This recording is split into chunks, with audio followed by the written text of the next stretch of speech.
With software like Zoom becoming so widely available and with people able to fill out a survey on the palm of their hand, pretty much all techniques now can be done online with careful planning and attention. These methods can either be quantitative or qualitative, so we have things like online surveys, online focus groups, online interviews, and potentially even taste tests that can be done online, providing you can get the product out to people. Some techniques are unique to the online method. This would be things like language analysis, where we can use AI to analyse vast amounts of qualitative data, customer reviews for example, and things like online communities where participants can sign up to an online platform and engage with a number of different tasks, polls, surveys, online discussions. For certain population groups where digital adoption might be slightly lower, these people might require a bit more assistance.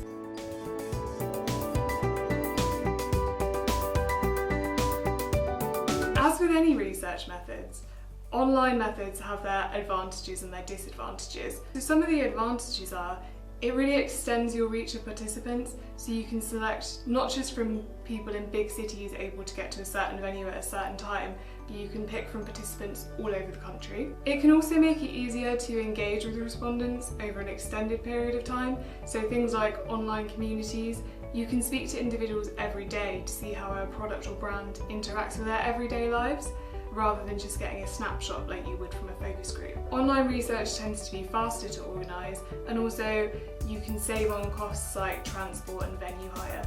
But then there are also disadvantages. Focus groups, for example, where you're using video software, there can always be issues with people not logging on at the right time, or being interrupted by someone else in their house, people being too afraid to talk over each other. You can try and mitigate by setting clear rules at the beginning, so try and get yourself in a quiet area where you're not going to be interrupted and you turn your phone off. For other methods like taste tests, these kind of things are best done in the same room, so you can make sure you're controlling external variables. Taste can be influenced by so many different things, what kind of mood you're in, the time of day you're sampling the product, even down to the cutlery that you're using. For those kind of things, we do prefer to use face-to-face methods.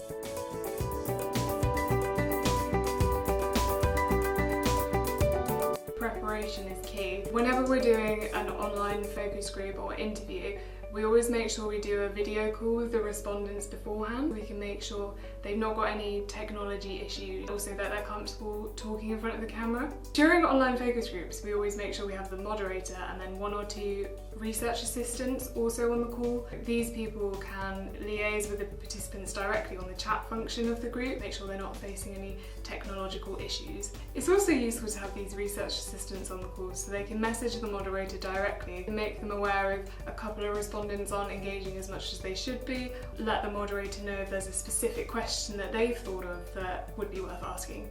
As in face-to-face groups, it's really important to have a good moderator who can engage with all the participants. It's often the quieter participants that will be able to summarise what everyone's thinking in a concise sentence or 2.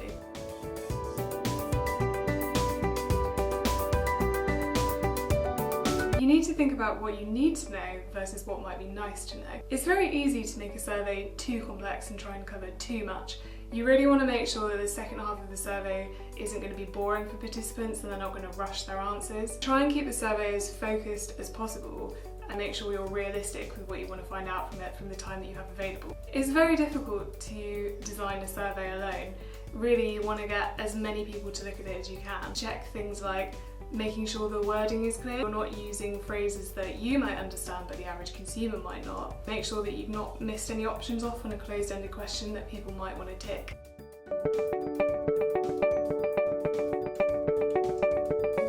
To create a short, well-structured, easy to understand survey or discussion guide that really gets to the heart of the matter, it's a real art form and it really comes from practice and experience. Doing poor market research isn't just a waste of time and money, it can also be damaging to the business. Poorly phrased questions can lead to misleading answers, which could then lead to laying the foundations for a bad business decision. As a research agency, we engage with consumers every day to get real insight into how they think and how to get the most out of specific research questions.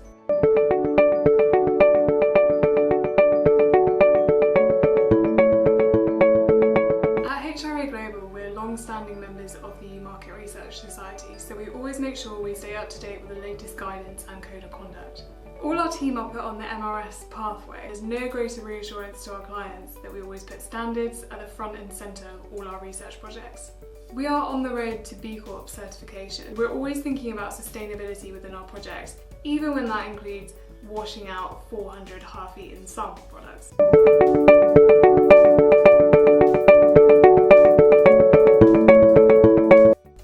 If any of this is of interest to you or you'd like to discuss a potential research project, please do get in touch.